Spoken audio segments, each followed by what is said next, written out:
Us coming out and talking against toll lanes and VMT isn't going to make a bit of difference. What needs to happen, you can write it down on your little board, is Scag and Sandbag need to be disbanded. That's what needs to happen, and we need to go back to being a people who are represented by people that we vote in, not these appointed boards. So Scag is just like this evil octopus with these tentacles, and it's just, I mean, someone just needs to extinguish and just exterminate this giant octopus of, it doesn't listen to the people, it just does what it wants, and that's wrong. The document that Sandbag does. Wait, he left out, don't leave out the most important one. Oh, I did, yeah, and I left out disband Scag and Sandbag, and then there was at the very end. Disband Scag and Sandbag. You guys are all fired. There was some specific comments about doing more outreach to community groups and going to community. I want to clarify, especially with people in Imperial and Riverside County, the main purpose of the Scag staff is to protect the Scag board. The reason they have these meetings is in order to get federal funding, they're required to have these meetings. They basically will take any comments you make and make sure that they are adapted to fit the desires of the Scag board, which are the elected officials. If you look at other MPOs, metropolitan planning organizations, they aggressively address the problems. In Scag, they don't do that. And I'll give you a very clear example that just occurred now of how untransparent Scag is. Let me say this, because I believe in transparency. Yes, Mark Jollis. Ms. Lou, in her introduction, tried to paint that Scag was trying to do good things, when the fact is, the Los Angeles metropolitan area has the most unaffordable housing in the United States. It has the worst mobility. It has the worst pollution problems, the worst air quality. All of this was forecasted 20 to 40 years ago. They were all solvable problems. Scag and their board are responsible to address those problems, and the problems have actually gotten worse, especially the economic problems. Job creation is the lowest metropolitan area in the country. So I guess the point I'm trying to make is, let me finish this last thing. Don't mislead yourself into complaining here will get the response that you want. If you actually are concerned about these things, you should go to the federal government who requires Scag to look at these things and tell them that you feel Scag is not addressing the problems, because they are not. And they will not. Next question, please. Thank you for your comment. We're looking mostly for questions, but there will be plenty of opportunity to provide your comments as part of the breakout input session. All right, well, I want to be transparent about where we're actually starting, because you guys are painting this positive picture of Scag. You're spinning it, basically, and I think it's unfair for you to give people the impression that this is something that's going to work in their favor. Basically, it's just for you to fulfill the federal requirement in order to get your funding. Okay. Comment is noted. Thank you. San Bernardino, any questions? We do have a question. Go ahead. Yes. Go ahead. My question is, why don't you become transparent and bring it before the voters to vote on your vision and your ideas and the ideas that you have to implement? Why don't you bring it to the voters and let the voters vote? You're not getting their voices. You're not being democratic about the whole process. So why not bring it to the voters? That's my question. Sure. Well, that's a good question. Our Scag board is made up of 86 elected officials who represent districts throughout the Scag region. And they represent the cities. Each of them have a number of cities that they represent, and it's based on population, the size of each district. Pasha, did you want to add anything? That was a good answer. That was a good question. Marianne is absolutely right on. Yes. All these policies and investment strategies and other recommendations we bring to our board, it will be all in front of our board to vote on And the body of our board is comprised of local elected officials. And those elected officials are representing your interests in your constituents. I'm not talking about elected officials. They can't hear you because it's muted. If you can hold your question, we'll go through and ask the satellite offices first, and then we'll bring it back to Los Angeles. Thanks for your patience. Did you have any other questions, San Bernardino? Yeah, I'm not talking about elected officials. I'm talking about ordinary people, the common citizen, the voter.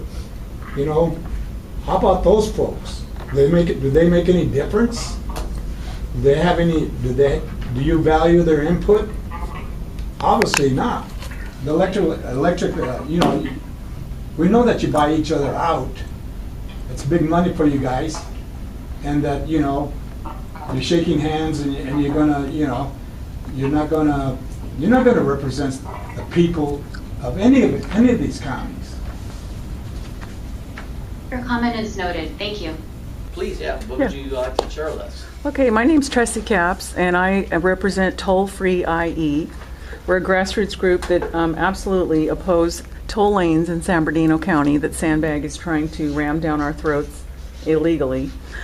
And so my comment and question is, I'm just wondering how toll lanes and vehicle mileage tax, doesn't that discriminate against minority and low-income groups? Isn't that discriminatory? And would that be environmental justice? Does toll and what's the other one? VMT, Oh, which is something Scag is advocating. So I just want to understand how that fits into this whole environmental justice theme. Discriminate against minority and low-income groups.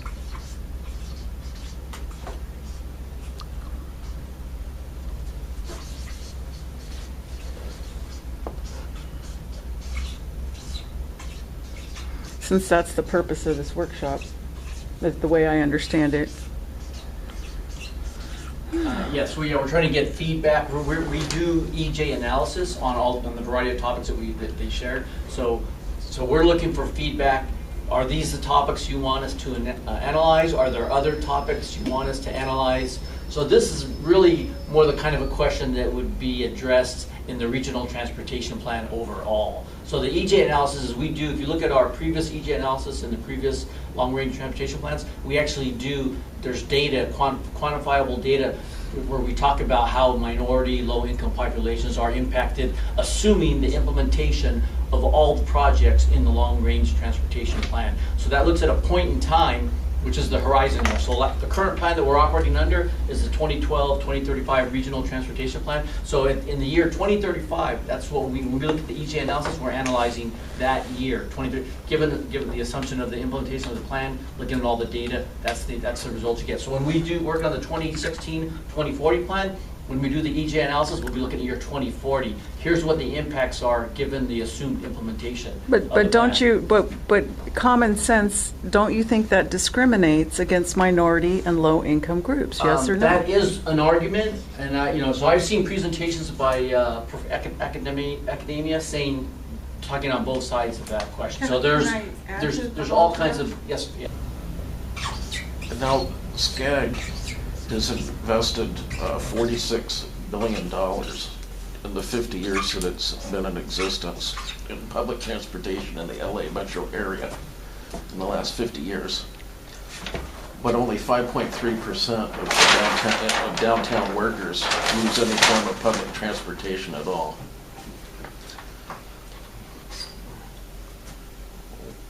Why is that? Is it because LA might have been, the Inland Empire, Southern California may have been developed around the automobile, and it was developed differently than legacy cities that were developed before the advent of the automobile. I mean, sure, that's one. Actually, there's all kinds of reasons for that, for the bus, the transit.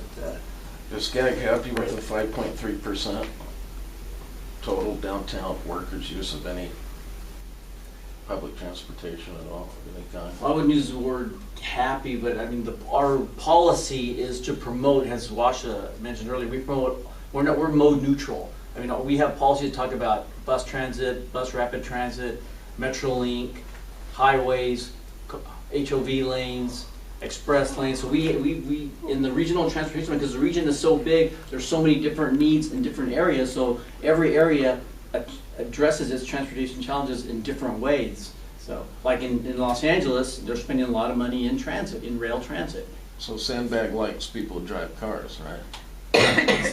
Sandbag, I don't know the answer I mean, to that. Scag likes people who drive cars.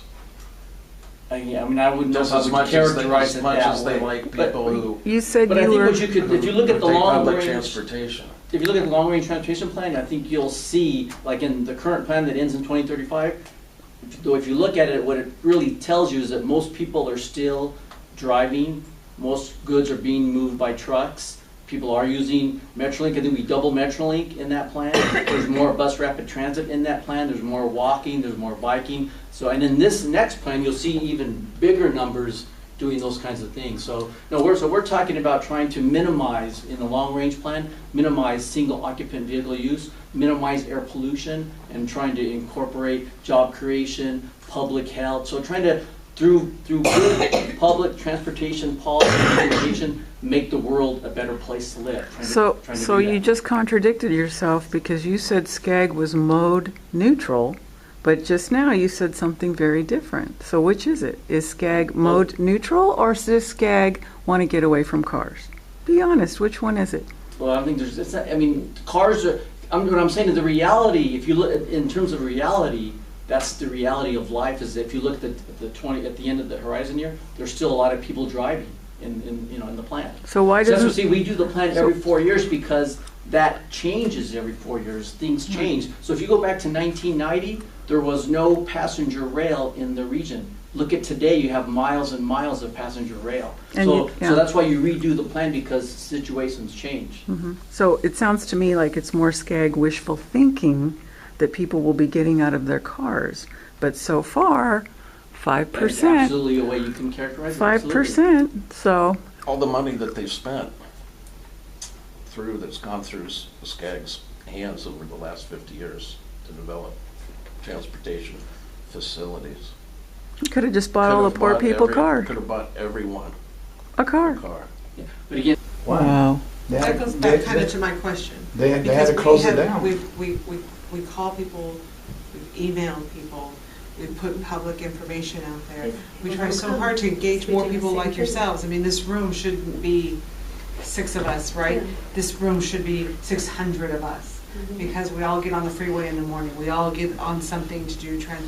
We are struggling to get anybody, whichever group you want to look at, to come out and Well, we participate. have the same problem at the Yeah. city level. Yeah, but they We have no hold rights to meetings this and people stuff. don't come. Well, maybe they realize, like we realize, that this is, maybe have no they, rights. maybe have no they- rights. People don't come out and speak, then you have people voting on your behalf. right. They're illegal, Well, this but is an they have no exercise in futility anyways. Us coming out and talking against toll lanes and VMT isn't going to make a bit of difference. What needs to happen, you can write it down on your little board, is Scag and Sandbag need to be disbanded. That's what needs to happen, and we need to go back to being people who are represented by people that we vote in, not these appointed boards. And So they're- this is they're not representative government. This is wrong. They're not in the shadows. I'll tell you who's in the shadows. We are. We're in the shadows. The American people. I'm talking about our vets, American workers, Foster kids. foster kids, homelessness. We're in the shadows. They're not in the shadows. All you gotta do is open your eyes and say, God damn. I'd like to where answer all this these people question. came. Okay, San Bernardino, Arnold, did you discuss transit access and land use? yes, we did. Ad nauseum. But that was our only topic we discussed. So I'm just going to read off all the input we received. I'm going to summarize it a little bit. So we had opposed toll lanes. The question was asked: do toll lanes and VMT discriminate against minority and low-income groups? Yes, The only yes, reason they we're do. doing this is to get money for more transportation projects. There's no representation of the people by the board members, there's no accountability, there's no transparency. Too much money was spent on the 405, something about politically induced decrepitude, not sure what that meant. How can He the knows. Public Transit Human Services Transportation Coordination Plan identify transit needs, especially for disadvantaged communities? And then, has Scag looked at the Public Transit Human Services Coordinated Transportation Plan as we work on our EJ analysis? So that's a Wait. document that Sandbag does. Wait, he left out, don't leave out the most important one. Oh, I did, yeah, and I left out disband Scag and Sandbag. And then there was, at the very end, Disband, Scag, and Sandbag. You guys are all there fired. was some specific comments about doing more outreach to community groups and going to community. In St. Cloud, Minneapolis, Minnesota, Obama dumped 300 to 500 people from Ethiopia in this little tiny community. What's going to happen to that community? He dumped 300 to 500 Ethiopians, and they need education, they need housing, they need jobs, they need hospitalization, and if they get incarcerated, we have to pay for that too. He dumped them right there. What's going to happen to the local people there? They're going to be doomed. And it ain't right. And we're sick of it. Citizens of Redlands United, my group, You can look it up for yourself. we'd like to make our St. own, Cloud. we would like the opportunity to make our own decisions in our own community about planning. We don't want to get stuck with the bill, our city, of Sandbags and Scag's big plans to make everything so great for us. The utopia vision that they have is not shared by the citizens of Redlands. Yes. So Scag is just like this evil octopus with these tentacles, and it's just, someone just needs to extinguish and just exterminate this giant octopus of, it doesn't listen to the people, it just does what it wants. And that's wrong. Yes, sir, you want to make a comment? Yeah, my main concern is that there's never this, the toll roads part of this component here, the toll lanes, vehicle mileage tax that Scag is promoting, and the toll lanes. The reason they're promoting it is because they want more money for their projects. And the people don't want to pay to keep Scag and Sandbag in charge of our lives.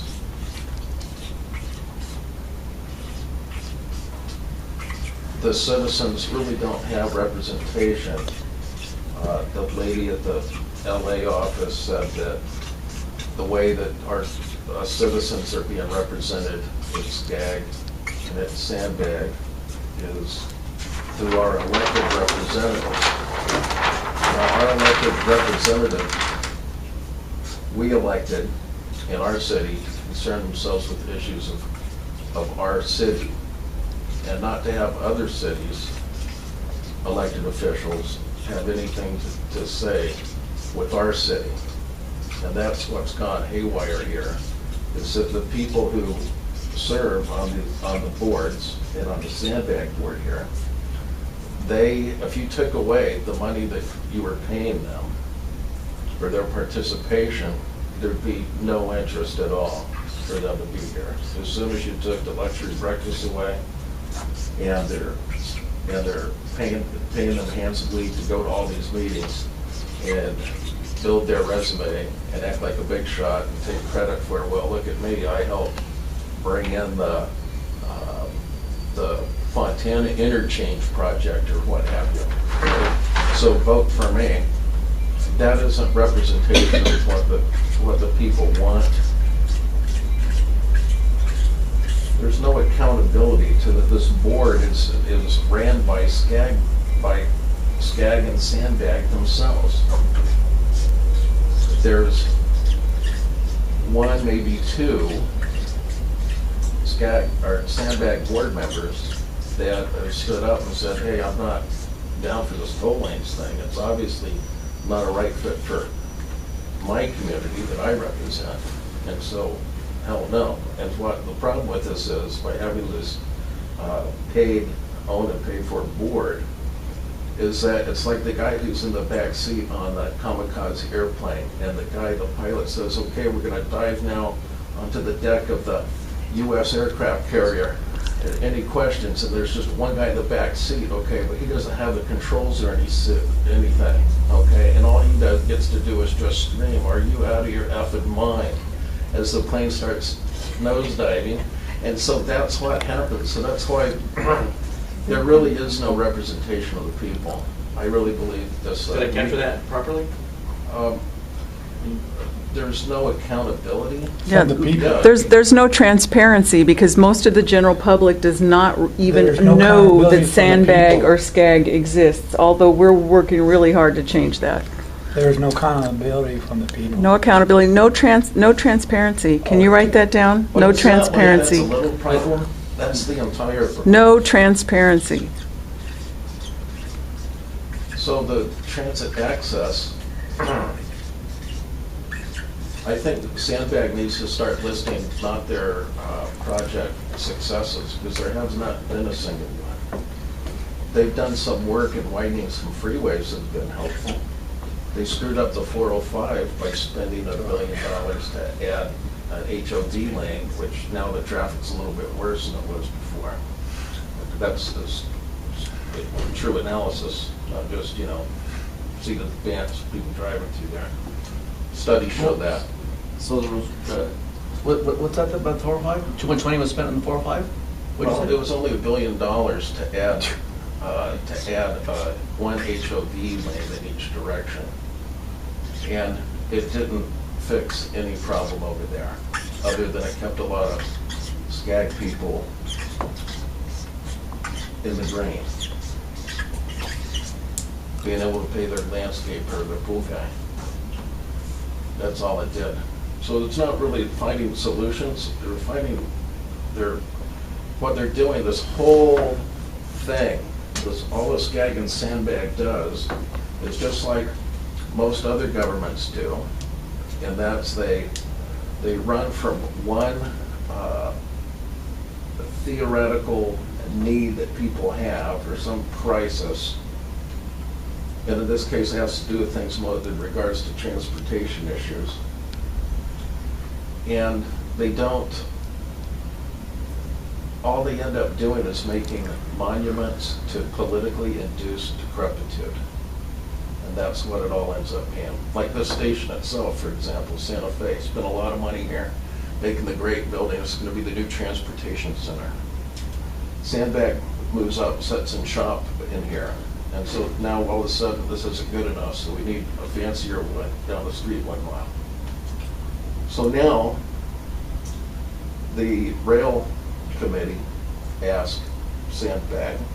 Sandbag said that they're going to now close this whole, Metrolink's not going to stop here anymore at this spot, okay? Because Actually, yeah, Metrolink will stop here. well, that's what they said, okay? When I'm pretty sure it is. first they said no, and then as soon as one of the board members started squawking about it, he said, oh, I'm sure it's going to still stop here, okay? But it's not, because the whole train is getting held up by all these little rinky-dink stops where nobody gets on. It's slowing it down, the whole system. So as it keeps going on, there's going to be no need. If you want to go to San Bernardino, the train can't really afford to stop here anymore, okay, at this little ghetto stop. It's got to go to the fancier one, because we just spent a godzillion millions to build that thing, okay? And this is kind of our offices now. This is kind of our place. We're saving up money to get, the parking lot paved, get some fancier, facilities in here, some better pens that work that don't run out of ink. Focus is just on Sandbag here, okay? Politically induced decrepitude. And that's what's not doing anybody any good. But 20 years from now, what difference is it going to make? It's going to make a lot of difference. That Rail to Redlands project I don't think it's ever gonna materialize, because I think the federal government's gonna stop it personally. Measure I funds are in jeopardy already because from two ways. The governor of the state of California is gonna be seizing that money soon, and their sandbag will be out of work, out of business. And they,